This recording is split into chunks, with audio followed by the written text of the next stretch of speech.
is broken, it will starve to death because without a beak, it will not be able to eat anything. But do you know that an eagle is a bird that intentionally breaks its beak, knowing that it could starve to death without it? So why does it do it anyway? Let's try to find out the reason. Actually, an eagle can fly up to 300 kilometers per hour and can tear apart even the largest animal with its pointed beak. However, when an eagle reaches the age of 30 to 40, the sharpness of its beak decreases and its wings become heavy. Therefore, the eagle can neither fly nor hunt properly, and it is about to die. It has to make a very tough decision. It smashes its beak against a stone and breaks it. After several months of starvation, its beak regrows. Then, it rips off its wings with its new beak. After 2 to 3 months, new wings come out, and so the eagle, after going through a painful process, is ready to rule the skies again. By the way, Shalom, giving all praises to Yahweh Bashem Yahushai, double honors to the apostles, bishops and elders of Great Millstone. Shalom to you, hopefully elect. I'm your brother Yobakal from Great Millstone, Orlando, and I'm just back with this real quick.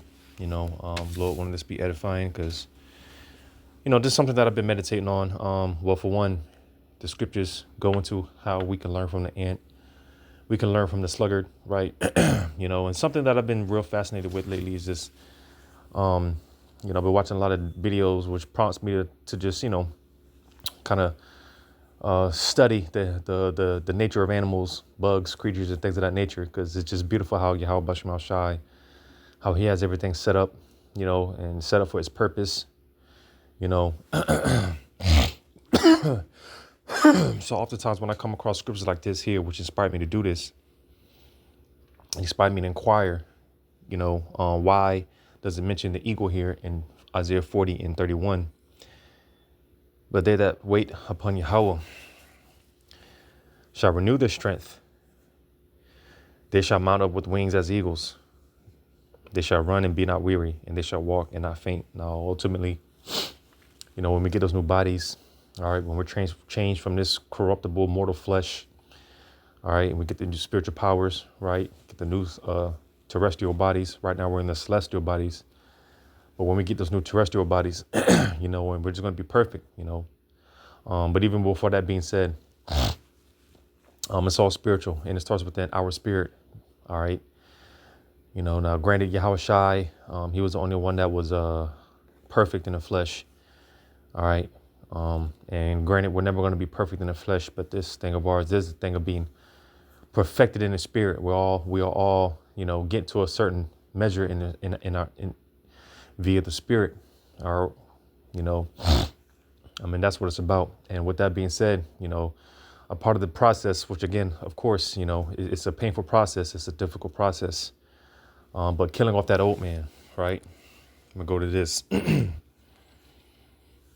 In Galatians 2:20. I am crucified with Hamashiach. Nevertheless I live, yet not I, but Hamashiach liveth in me.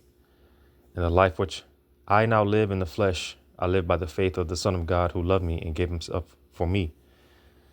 I do not frustrate the grace of God, for if righteousness come by the law, then Hamashiach is dead in vain. I'm going to read that in the NLT, verse 20. My old self has been crucified with Hamashiach.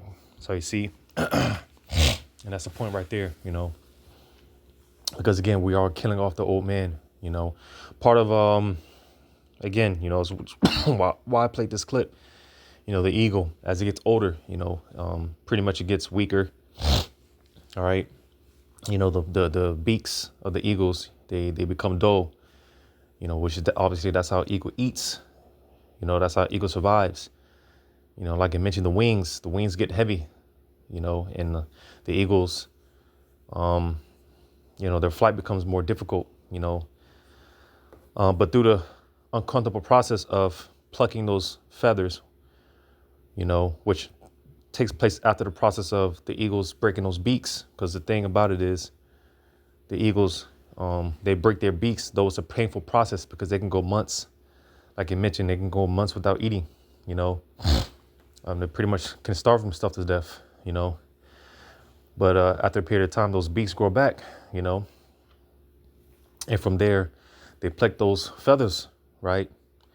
which, again, obviously, eagles, they're one of the highest soaring birds in the skies, right? So after that beak grows back, and they pluck those feathers out, and those feathers grow back stronger, in some cases, even the talons, they can get dull, right?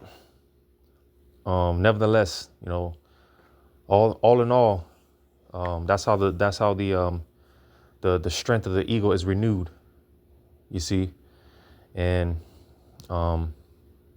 which is again, reading that, meditating on the Isaiah 40 and 31, which prompted me to look into this,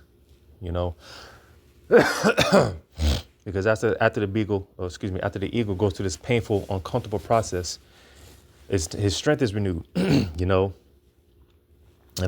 I've seen through this after this process, that going through this process can actually expand the eagle's lifestyle or expand the eagle's lifespan another 10 years or so, from what I've seen, You see, but the point being, it is a painful and uncomfortable process.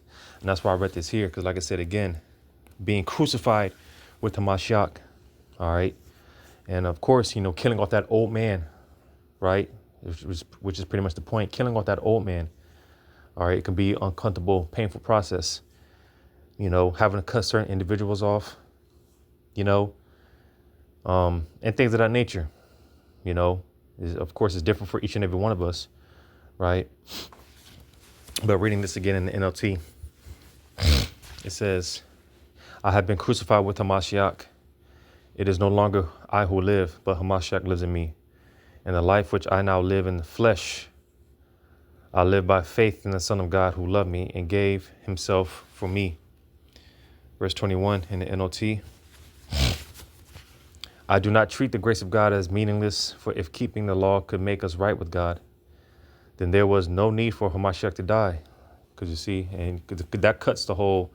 The law is what gets us saved. Which, if that was the case, like I just said here, then pretty much that would make Yahweh's sacrifice useless if it was about the law. And like Yahweh, as he was crucified and he was resurrected, nevertheless, again, we are spiritually speaking, we're crucified and we're resurrected in the spirit, becoming new creatures. And it's a constant process. The Lord constantly breaks us down and builds us back up. And every time the Lord builds us up, we're stronger. We become stronger. You see, and with that being said, Yahushua, he lives in us, through us. All right, as we live for him, like it tells you in Romans 12. Present our bodies as a living sacrifice. And it goes on to say that's our reasonable service. It's the least we can do, And like these fake, phony Christians plagiarize what we believe in. They always quote, how God died for us. Jesus died for us. So we got to live for him. Now, of course, they don't believe that. But it is true. Yahushua, he was crucified for us. All right. And with that being said, as we're becoming new creatures, we live for the Lord, man. We live through Yahushua as he lives in us, through us, But going back to the Isaiah 40.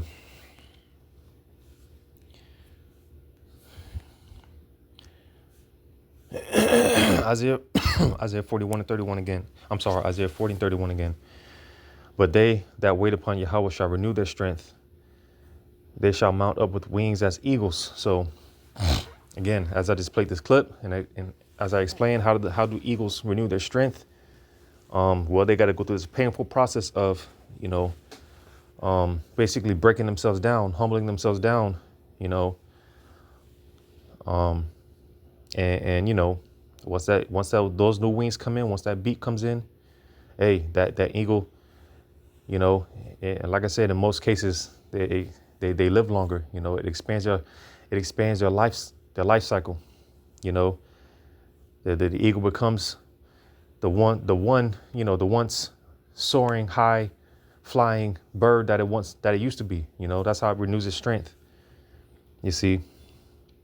But again, before we get the new bodies, these terrestrial bodies and whatnot. You know, it's all about our spirits being perfected.